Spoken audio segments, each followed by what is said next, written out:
est en 1987. Un petit musée, quelque part en Europe centrale, fait l'acquisition d'une peinture anonyme du XVIIe siècle. C'est un portrait assez sombre, celui d'une femme assise, les mains croisées avec un regard fixe. Honnêtement, un tableau comme il y en a des milliers, classé à l'époque sans grande importance. L'œuvre est donc acquise. Et c'est le début d'un très long sommeil pour elle. Pendant des années, elle va rester là, dans un anonymat quasi total. Juste une pièce de plus dans la collection, rien de plus. Imaginez, pendant près de 30 ans, ce tableau est resté accroché là, dans la même salle. Des milliers, des dizaines de milliers de visiteurs sont passés devant et personne jamais n'a remarqué quoi que ce soit d'étrange. Aucun détail particulier n'a été signalé. Et puis, tout bascule, des décennies plus tard. Et la cause de tout ça? Une simple mise à jour technologique, aussi curieux que ça puisse paraître. On arrive donc en 2015, presque 30 ans après l'acquisition du tableau. C'est là que tout change. Le musée décide d'installer un tout nouveau système de caméras de surveillance nocturne.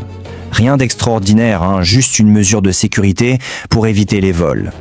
Et c'est là, précisément à ce moment-là, que l'affaire commence vraiment. Parce que ces enregistrements, ils vont révéler quelque chose de complètement inattendu. Dès les toutes premières nuits d'enregistrement, quelque chose cloche. Un phénomène vraiment étrange et à première vue totalement inexplicable apparaît sur les bandes vidéo. Les premières observations des gardiens sont déroutantes. Ils remarquent qu'au cours de la nuit, le visage de la femme sur le tableau semble légèrement différent.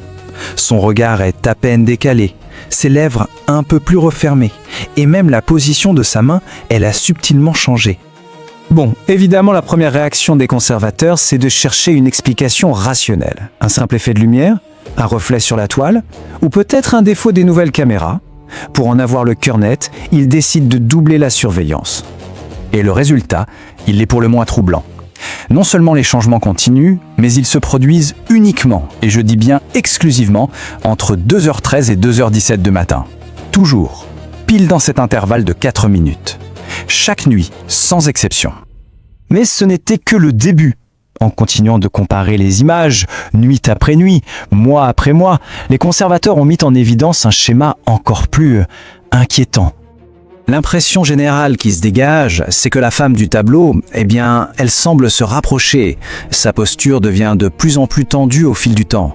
C'est presque comme si elle essayait de sortir du cadre, ou peut-être d'observer quelque chose juste derrière la caméra. Face à un tel mystère, il n'y a plus le choix. L'étape suivante est inévitable, il faut faire analyser l'œuvre elle-même par des experts. Une analyse scientifique vraiment poussée. Les experts se mettent donc au travail. Ils scrutent la toile au microscope, ils l'analysent sous toutes les coutures, à la recherche de la moindre trace d'une intervention. Et le résultat est, tout simplement, déconcertant. Aucune modification physique n'est détectée sur la toile. Pas un coup de pinceau en plus, pas la moindre altération du pigment.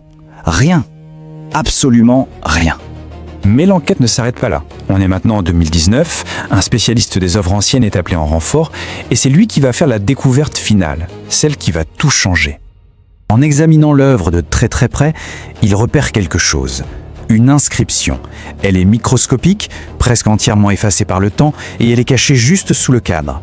Une inscription qui a très probablement été ajoutée par l'artiste lui-même. C'est un seul mot, un mot écrit en latin, vivit.